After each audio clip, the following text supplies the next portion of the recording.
Hello, my name is Joe Breeden. I'm CEO of Prescient Models. Today I'm talking about the study we've done on implementing different models for estimating CECL using data from Fannie Mae and Freddie Mac. And we show the actual results that one obtains and the accuracy in a range of different estimates. Joe has been designing and deploying risk management systems for retail loan portfolios since 1996, and his expertise includes scoring, forecasting, stress testing, and economic capital models. Since 2011, he's been CEO of Prescient, where he leads a consulting and product development team in this space, focusing on loan-level models for forecast stress testing and pricing. So welcome, Joe. Good afternoon. We are going to talk today again about CECL, this time from a modeling perspective. And rather than give a theoretical talk, what I'm here to do is show you the results of some comparisons we've done. So this study is sponsored by a group of credit union associations and vendors because, as you can imagine, they are particularly concerned about what CECL will require of them, since historically they haven't had a lot of analytic requirements in the past. Deep Future Analytics is the organization that conducted the study, which my company is half owner in, so Prescient Models did the study. The goals of the study is to test alternative approaches to loss estimates under CECL because in the guidelines they don't say how you will do this specifically. They give you a menu of things that you could try. So we wanted to find out what the differences are based on which choices you make. So we'll compare these choices across a range of criteria, not just which one's most accurate. To do this, we wanted to use a commonly available data set. So basically, you like our results, you don't like our results, you can go test it yourself. You can get this publicly available Fannie Mae, Freddie Mac data. The data set itself, you can see here from just outstanding balances, we've got something on the order of $2 trillion worth of mortgages to model. We focused on 30-year fixed term conforming mortgages, fixed rate. So in theory, this is a fairly simple product to model, right? We're nothing exotic here.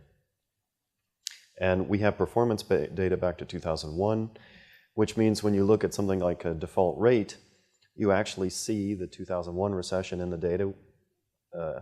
Unlike most of your data sets, we have 2 full recessions in this data set, so we can do some testing on that. You'll also see a spike in here in 2006, which is the change in bankruptcy law. So the data looks reasonable, makes sense based on our experience. The fields available in this data are commonly expected fields. So for origination information, we have loan to value, debt to income, various aspects.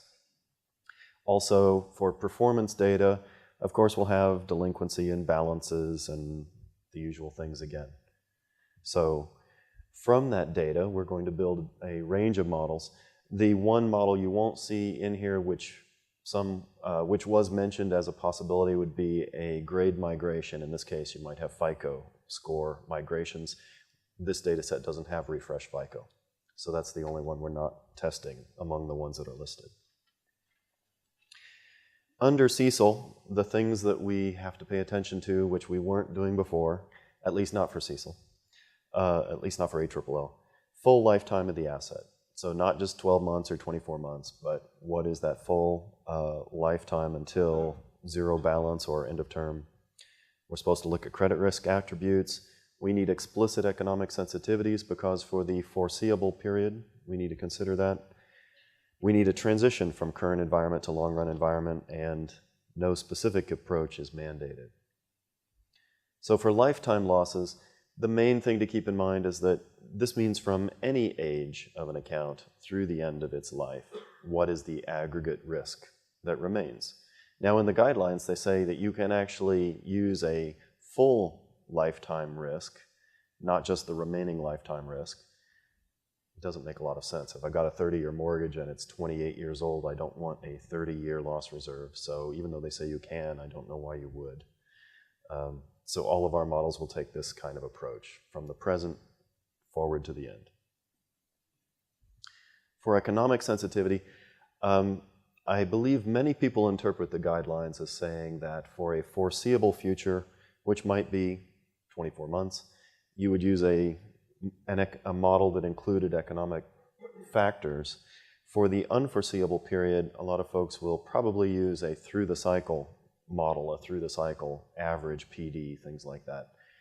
Our view, though, is that that's not really easier, because to get a through-the-cycle PD correct for your current portfolio, not just an average of previous portfolios, that in itself is a model. And so rather than build a near-term model and a long-term model and validate both, we would rather treat this with the scenarios. So we build one model and control the economic scenarios using a mean reverting process. So we have a foreseeable future where we're going to get the best scenario we can, and then the unforeseeable future will relax onto a long-run average. Okay? So all the models you'll see take this philosophy. When I test a model, it's that same model through the whole life of the loan, just with a mean reverting economic scenario. The guidelines also say that you may choose to use discounted cash flows. You don't have to. We're testing two different rates, two different methods for doing this, and we'll explain that more later. But the idea with discounted cash flows is that you're going to take your loss estimates or your future payment stream and discount that based on the effective interest rate of the loan. So it's a time value of money concept, which for a 30-year mortgage should reduce your loss reserves.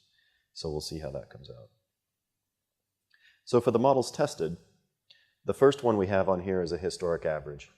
And to my mind, a historic average of a moving average of the last 12 months is obviously not going to work well for a 30-year lifetime loss forecast. But I still find that I have to prove this a lot. Many people would like to keep doing the old moving average approach. You will see that that's not going to work here. The others are a more fair conversation. So time series, roll rate, vintage, state transition, survival model. These are the ones we want to look at. For each of these, we tried two approaches on geography. One where we build a single model, the whole country. The other where we build 50 different models by state. Still to aggregate up to the total national forecast. So we'll compare geographic segmentation as well. So for that historic average model, we made two rates, a default rate and a pay down rate. And for each of these, what you see most commonly, certainly among smaller institutions, is to take a historic average. In fact, I know a lot of regulators or a lot of auditors just say, show me what your 12-month moving average is. What would that look like to make a loss forecast for the next 12 months, right? Now, what I'm calling a time series model is where you take those same two rates I just showed, but now you look at them over time.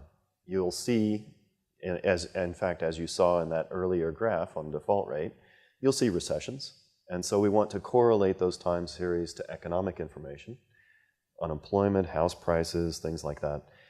Do the transformations correctly. And by that, I mean log ratio is a symmetric, normally distributed way of measuring change instead of percentage change. So we have some opinions on how to do these transformations correctly. And, thank you, the next slide, we consider both lags and what we call window. So if I'm looking at change, what's the change in house prices over some window? Maybe it's 12 months, maybe it should be 16 or 18. We'll look for what the optimal is, and there could be some lag. So we'll optimize these transformations, both including lag and the window over which we're looking. For a roll rate model, this is also a bunch of time series. The time series are the net rolls forward. So what's the number of accounts in bucket one this month compared to current accounts last month? What's that ratio? To give me an idea of how shocks might be rolling through my delinquency states. And also I have a roll to balance pay down. So each of these time series, you see in these three graphs, in fact I didn't mention, but we're also segmenting by subprime, prime, and super prime. So for the roll rates, At the national level, I would have a model for each time series in each one of these graphs. So that's 7 different time series on here. And at the state level, each of these done 50 different times, right? So it's a lot of time series models. We go through an automated selection process, the kind of things we're used to doing for DFAST when we make time series for those. For vintage models, this is still an aggregate model, but now I have a time series for each vintage. A vintage is a group of accounts booked in a certain period of time. We track how they perform going forward. When you look at a graph like this, you can immediately gain some intuition. I can see, for example, that the vintages booked after 2010 are much lower than the ones booked before. They're lower risk. So I can also see a recession in there. In fact, I can see some seasonality. So a vintage model is really an algorithm that pulls these pieces out. What we used is an age period cohort algorithm, which is commonly available. And that produces the 3 graphs on this page. From that analysis, comparing those vintages, we learn the life cycles on the upper left. How does performance depend on the age of the account? And you can see for the subprime accounts, it rises rapidly and then kind of gets to a saturated level. The superprime accounts stay at a much lower level. For the graph in the upper right, that's my measure of vintage risk. And as I was saying, in 2010, you noticed how those vintages were much lower on the graph. Well, here it's showing that they're lower risk because the 0 line here would be the average life cycle, and this is showing change in log odds, either higher risk or lower risk for each vintage. So clearly in 2005, you can see that trend is going badly on credit risk. This is the credit cycle that we lived through, and already the arrow was pointed wrong in 2005. By 2006, 7, 8, we're more or less off the scale, if you will. That's very severe in terms of log odds. The middle graph is an index of impacts from the environment versus calendar date.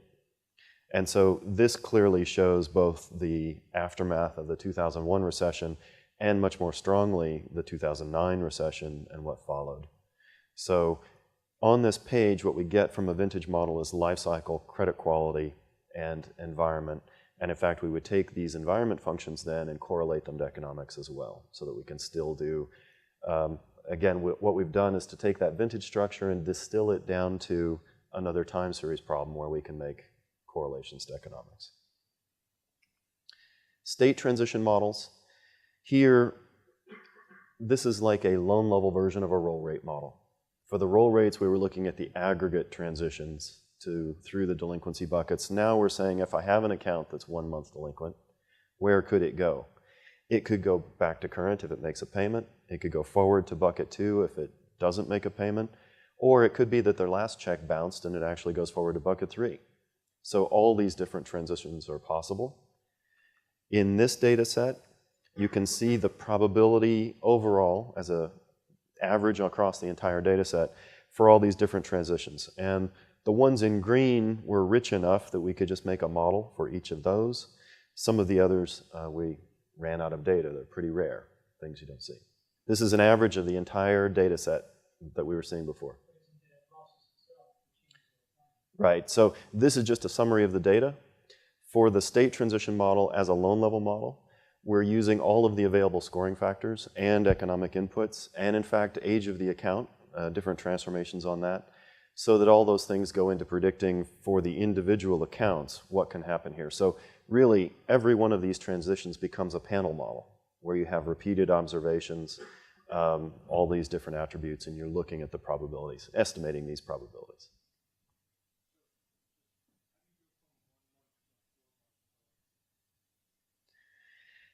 Well, I can explain the 1 month jump easily enough. The check bounced. I'm not sure.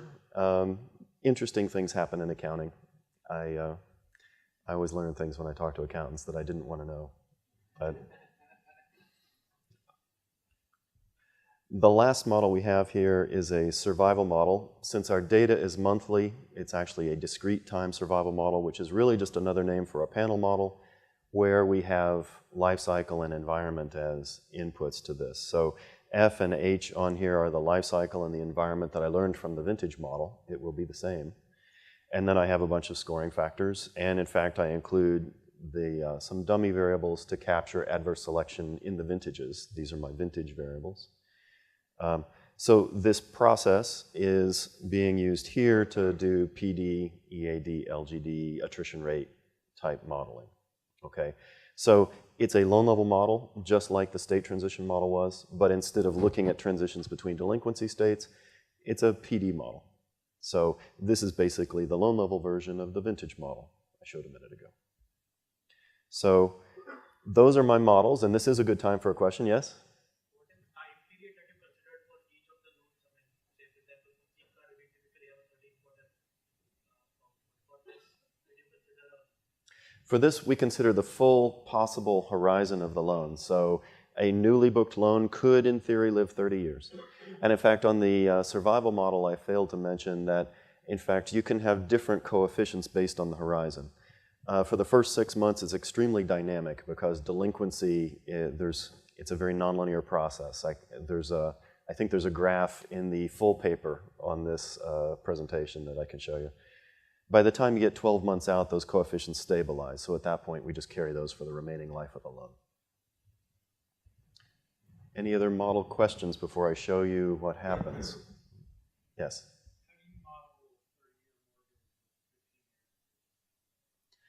It's a good question, isn't it? How are we supposed to do that? In fact, when I show you the test results, how are you supposed to decide which is the best approach for a lifetime model when you only have a few years to test? Well, in most of the models you just saw, we're modeling incrementally. So a roll rate or a state transition, it's just an incremental model. In fact, the historic average and the time series, we're just modeling month to month, and you can run it as long as you want. So I model 15 years. Really what I'm modeling is 1 year, 1 year, 1 year, or 1 month, 1 month. The vintage model and the state transition and the survival model handle that in a different way. What you have to do, if you look at the life cycle here, you can see it gets noisy where I run out of that 15 years of data. We have to do an extrapolation. Fortunately, it's not too hard to extrapolate these by eye. You kind of get the idea. But anytime you extrapolate something, you're guessing, right?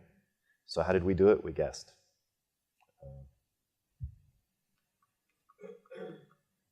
Okay, so the results summary.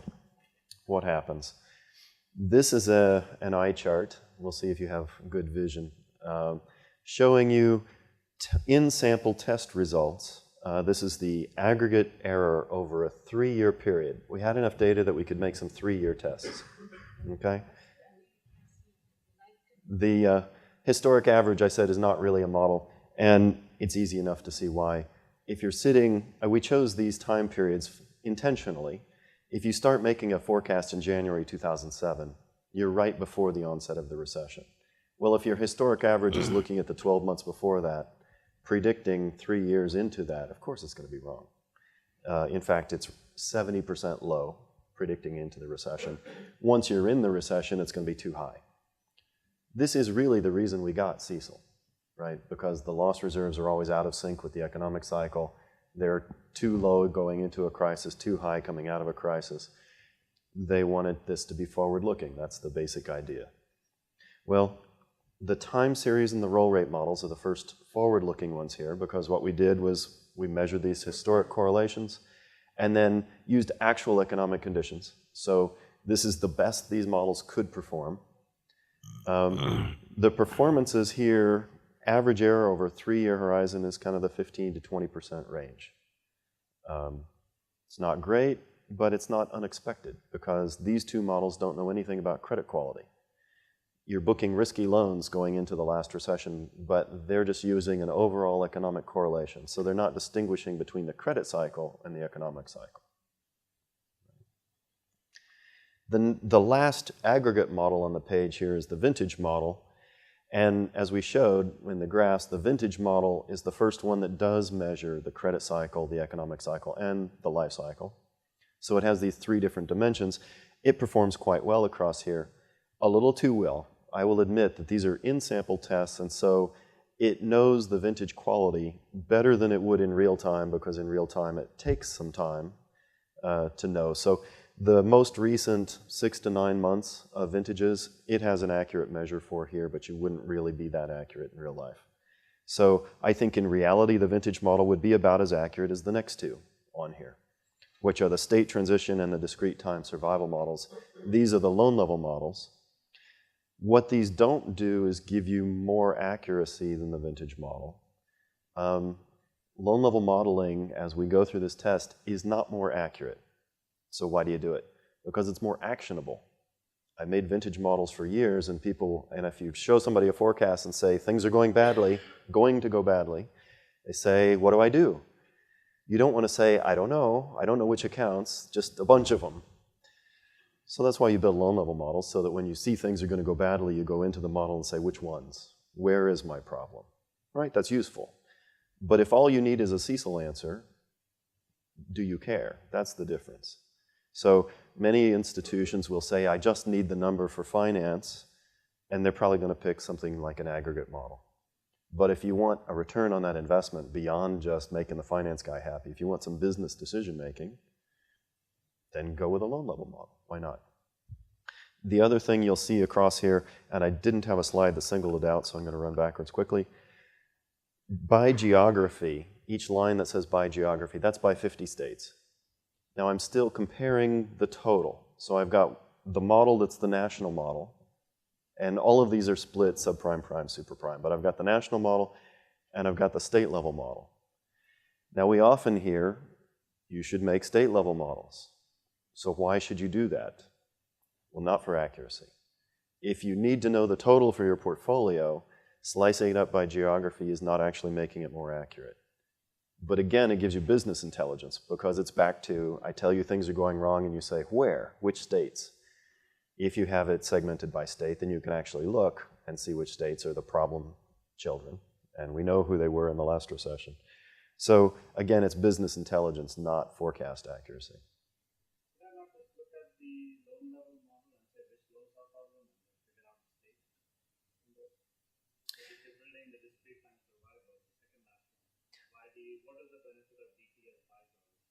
Because then I'm using the actual unemployment rate in Texas. So, for example, right now, the economy seems pretty good nationwide, but I have clients in Alaska and Texas, and they're not so happy because oil prices have been down for a long time. I live in New Mexico, and oil prices directly affect the state budget, so we have a budget crisis in our state. Most states don't right now. That doesn't show up in your model accuracy. It doesn't improve your model accuracy. Not when you aggregate it up across the whole country. If you were Fannie Mae, segmenting by state isn't improving the accuracy. I'm surprised by that too. But if you think about it, the smaller states, you're getting less data, things get more volatile, the estimates get harder. There's always this trade-off between more segmentation and the robustness of the coefficients you estimate.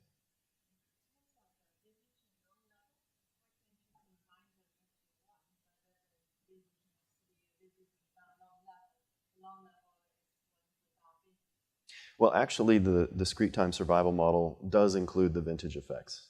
Yeah, we bring in the life cycle and the economic sensitivities from that.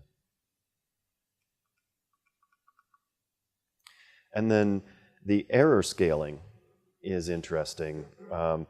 Because we made 50 different models in these different states, we could go through and say, how accurate was I based on how much data I had to train from?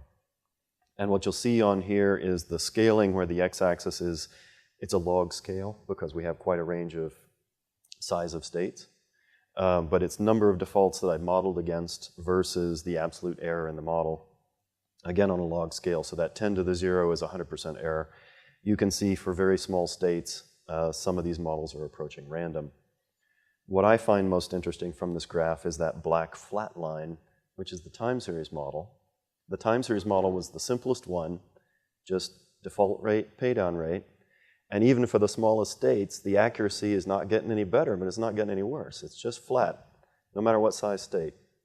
What that says to me is, if you have a C&I portfolio or a CRE portfolio and you have very little data, very few defaults, out of all these techniques, what would I choose?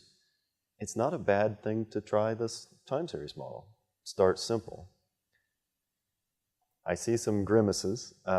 It's not my favorite, but what you can see is that it is fairly robust compared to some of the others. So, for example, the roll rate model is not performing well on this graph. It's because those late transitions get very noisy when you get to a small data set. Now, you can do things about that. You could make some of those moving averages. Any of these, if you spend enough time, you're going to make them better, no question. But this graph is, some people will like it because they want to make time series models, and you can say, hey, it's robust to small data sets. Fair enough. Forecast error by horizon is a very interesting one because the models don't know how long we're going to use them for. Something like a roll rate model, it's really a 1-month model. A lot of these that we made were 1-month models. So what you find on here, based on the horizon that we're testing, is that some of these degrade pretty quickly in terms of their error, whereas the vintage and the survival models have an advantage. It's a built-in advantage that we know of. They're not usually the best on a very short horizon. For very short horizons, everyone says, my roll rate model. If I'm looking out 3-4 months, they're going to start with a roll rate model, and usually it does very well because that's what it's seeing is those transitions. But when you're looking out 3 or 4 years, by capturing the life cycle and the credit quality, those are the big drivers in the far future. If I have a model that doesn't know the credit cycle, it's not going to do very well in the distant future. So these are performing well in the far future, but I can't actually prove it beyond a few years. I run out of data. So it's a hypothesis that they would still do well for the full lifetime. Now, on that point, everything I just showed you on test results were these 3-year tests. But I'm going to use the model for 30 years for these mortgages. So I can have a set of models. I showed 3 different types that I told you were about equal accuracy: vintage, state transition, survival model. Equal accuracy in 3 years. But if I look at the aggregate forecast over the life of the loan that I get from those models, this is just a graph of the table. It was on the previous slide. That blue line at the top is the state transition model. The red line at the bottom is a time series, and there's some of the others are in between. The range of answer here is a factor of 2. Now, the accuracy over 3 years wasn't a factor of 2, but what it means is that they have different extrapolation properties that I wasn't able to test. By the time I'm out 5, 10, 15, 30 years, these models are diverging in their estimates. And so, based on which model I choose, the difference in my loss reserve is a factor of 2. So that means you can run some tests yourself and choose. It gives power to the institution to say, I want my loss reserves higher or I want my loss reserves lower. You have to justify it beyond just saying that. But if I can justify that I want a lower loss reserve for one of these other models and show the model is reasonable, who's to prove otherwise? I think this is one of the big challenges with CECL is there's such a range of answers based on your choices here.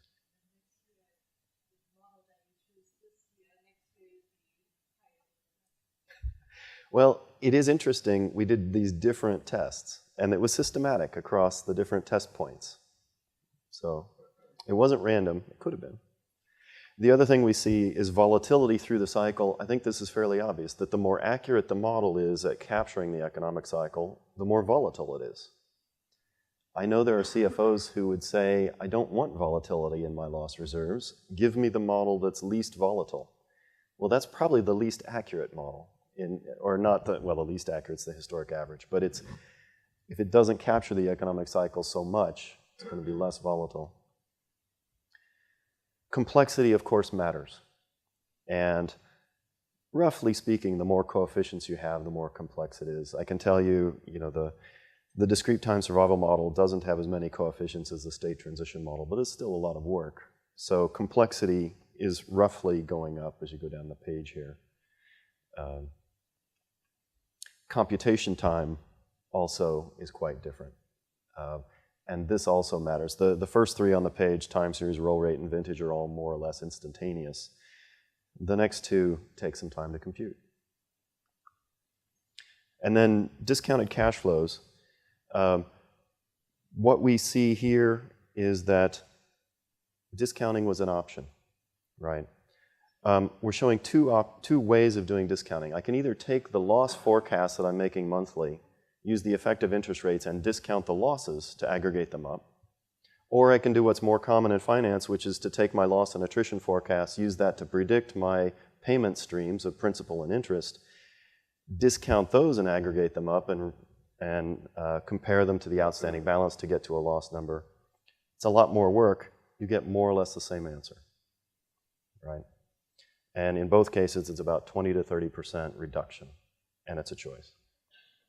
Now, I know I'm just about out of time, so I'm going to jump and cover this in 30 seconds. We'll call this the final slide. This is comparing old rules for a 24-month loss emergence period to the, in this case, a vintage model looking to the life of the loan. What you find on average across the whole economic cycle is about a factor of 4 increase. The average life of loan is about 5.5 years for this portfolio, so 5.5 compared to 2. This is no surprise. What is more of a surprise is when you make the transition. If you transition right before you go into a recession, it's a factor of 10. Whereas if you were to transition roughly now, they're pretty close. So some big variability here depending on when and how we do these things. Joe, thank you so much. We appreciate it.